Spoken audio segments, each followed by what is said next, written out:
We're aiming to knock out two birds with one stone here, in that Motorola's new flagship phones are more alike than they are different. They'll be sharing this review as siblings are often loath to do when forced to share things. These two devices come from a fully entwined Motorola and Lenovo partnership, bringing both companies' cultures to the forefront. Moto delivering excellent consumer choices and business-grade construction alongside Lenovo's influence for experimentation and multi-mode usage. This pairing results in one of the more exciting accessory systems we've ever seen for a consumer handset. Both phones follow similar design guidelines. A mix of metal and glass achieves a premium look. 5.5-inch Quad HD AMOLED screens with fingerprint sensors located under each display. Above each screen, we get a loudspeaker, doubling as your phone call solution, and a 5-megapixel selfie camera that also has a front LED flash. The top of the phone is home to the shared microSD and SIM card tray. The right side of the phone holds power and volume keys, which we found to be a touch on the small side, and the even spacing caused a little tactile confusion when first using the phone, but we quickly acclimated to this fiddly button feel. We get a USB Type-C port on the bottom, and the rear of the phone is pretty busy. A sizable bulge holds the camera system, and the bottom panel is covered in dots and dimples for the Moto Mod accessory system. The tech specs are also fairly similar. Both phones have Qualcomm 820 chipsets, 4GB of RAM, and 32GB of built-in storage. So where do these phones differ? First off, the Moto Z camera is a 13-megapixel shooter, while the Z Force moves up to a 21-megapixel sensor and includes phase detection autofocus. The battery on the Z Force is also larger, 3500 mAh to the 2600 mAh in the regular Z, and the Force includes a shatter-resistant screen like the Droid Turbo 2. Back to aesthetics, the Moto Z is a shockingly thin phone, like a radical evolution of the Droid Razr. This definitely feels like a Lenovo idea, where some ThinkPads are built as lean as possible but relying on fast charging for folks on the go. It's tough to judge these phones naked, as more than any other phone we've reviewed, they feel designed to be used with some kind of Moto Mod, if only a style backplate. A mod will cover up the techie look of the rear pins, and even the thinnest style mod will even out the camera module to sit flush with the back of the mod. The Moto Z Force is taller, wider, and thicker. It's just a fraction of a millimeter thinner than a Galaxy S7, but Moto engineers have done something clever here in tapering the sides to the rear of the phone. It shapes the Z Force in a way where a slightly larger device can still use the same mods as its smaller stablemate. Looking at the displays, these are very pretty screens, colorful, contrasty AMOLED panels with very good outdoor brightness. Even after a week though, we're still having issues with the fingerprint sensors, which on the Moto Z and the Z Force act more like power button replacements. We're just so well trained to reach for a home button down here that we're accidentally turning the screen off every time we mean to hit the home button. This is not a familiar way to use a fingerprint sensor. Now, checking out the software, Moto is sticking to a near-stock Android look. Very basic options for customizing home screens. You're stuck with a 4x4 grid. It's clean, if a bit stark, but purists should appreciate less manufacturer bloat. I personally switched over to Nova Launcher after a day though, just to get back some options for a tighter home screen grid.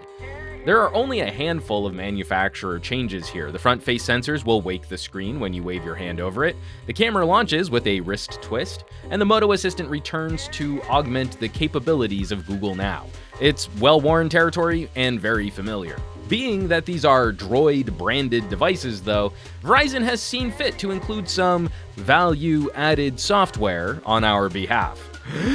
Verizon Cloud, Audible, Caller ID, eBay, Empire, GemSwap, Hotels.com, NFL Mobile, Slacker, Slot Machine Game, and the Verizon Navigator. Whew, you can't uninstall these, but you can disable most of them. With how lean the user interface is, we would expect these to be solid performers, and they are. Both phones chew up basic usage, messaging, email, social networking, and multimedia playback. Both phones also make good use of RAM, as it's rare that we have to fully reload services when toggling back and forth between a handful of apps.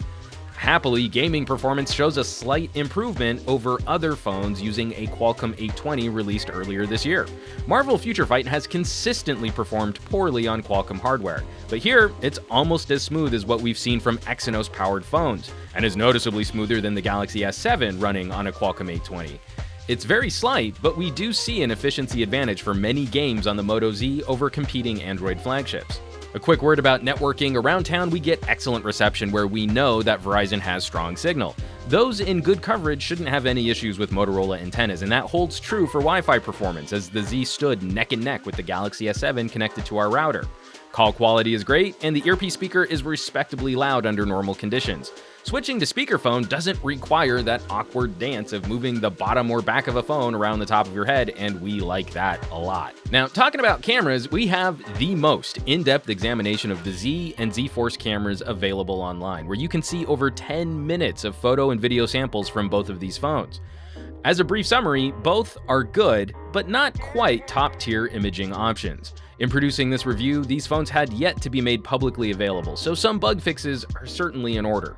On the whole, we prefer the higher resolution Z4 sensor, not only for the extra pixels, but it generally delivered more even-handed white balance and had more consistent autofocus performance. Both phones deliver solid results when covering the basics and feature some innovative settings like software stabilization and HDR modes for UHD video. And mobile phone photogs will certainly appreciate manual controls, even if they do feel lifted from a Lumia. Unfortunately, a number of the fun features could use some polish, as panorama shots are mediocre at best, and slow motion video could certainly do with being spruced up a bit. We'd also like to see Moto add the ability to capture RAW files in this app for folks who like to edit. We're ultimately happy with this camera, as it shows Motorola's continued evolution over some of the truly awful cameras of Moto's past, but the Z and Z Force just can't quite climb into the top tier of phone photography solutions. We gotta flip the script on audio though, as the Moto Z delivers solid sound from the front-facing speaker. But where we're really impressed is with headphone audio. Sure, the lack of a dedicated 3.5mm jack is a bummer, and we're not looking forward to keeping track of this adapter, but the sound quality through this port is very good. The Moto Z downsamples high-resolution audio, playing everything back at 16-bit, but the actual output is loud and punchy. This is delivering a better signal-to-noise ratio and includes a more powerful amp than the Galaxy S7 or the built-in DAC on the LG G5. But what good is all of this cool tech if you can't power it?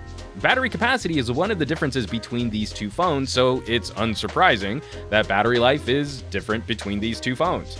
Running a media test streaming 30 minutes of HD video over Wi-Fi at 50% brightness, the Moto Z drained 6% of its battery, while the Z Force drained 4%. And these numbers definitely resemble our daily use, where we ended each day with significantly more remaining battery on the Force. Ultimately though, we don't think we'd be overly concerned with the runtime on the Moto Z unless you really tax your phone hard throughout the day. And there is something fun about the idea of slapping on a mod to add more battery when you need it. But we'll have more to say about those mods in just a bit. Recharge speeds were a little funky though. Testing the Moto Z several times, after 30 minutes on the included Moto Turbo charger, the best we could top off was 38%. This isn't necessarily bad, but we were easily able to best that on the Z Force with a 43% recharge after 30 minutes. No small feat considering the significantly larger battery. We might hypothesize that the smaller Moto could be slowing recharge speeds down to keep heat in check. We're not sure what could account for this difference in performance. Lastly, we have to talk about this Moto Mod system. Motorola is aggressively launching a trio of mods alongside the phone, and we received the JBL Sound Boost speaker back, the Lenovo InstaShare projector, and the Toomey battery mod. We have a separate video reviewing each of these in greater detail, but as a quick summary, this is a fun accessory system, which we think will be easy for consumers to understand and use. The issue here might be buying into an ecosystem while we wait to see how well this method is supported by hardware partners, but we can't find fault with the actual operation here. Activation of each mod is seamless, and we're happy that there are actually products to play with for folks interested in the Moto Z. Mind you, we already delivered a Moto Z versus LG G5 comparison video, so you can imagine how that showdown concluded. So let's wrap this up. Where does that leave us with the Moto Z and the Z Force? Motorola has a really interesting pair of phones here. The Moto Z represents a solid flagship, though battery life is a touch on the lean side. But if we were pressed to pick between the two, we'd probably side with the Z Force over the Z. Shopping these phones on Verizon, we're looking at $624 for the Moto Z Droid and $720 for the Z Force Droid. If thin is your thing, you can't beat the regular Z, and it will give off a stunning first impression. However, the additional battery, nicer camera, and more durable screen on the Z Force are well worth the additional $100 if you have the means. The additional girth, which happens to be less than the thickness of a Galaxy S7, is hardly a compromise. As to how these phones compare to other flagship devices, we have an interesting fight on our hands.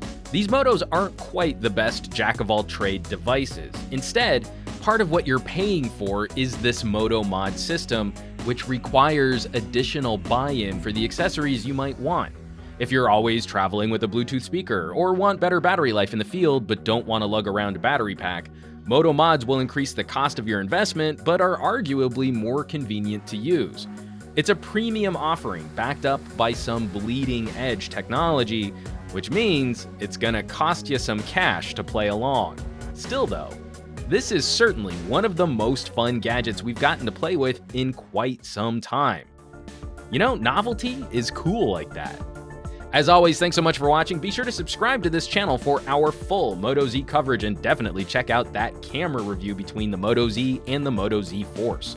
For Pocketnow, I'm Juan Carlos Bagnell, some gadget guy on Twitter and Instagram, and I will catch you all on the next review.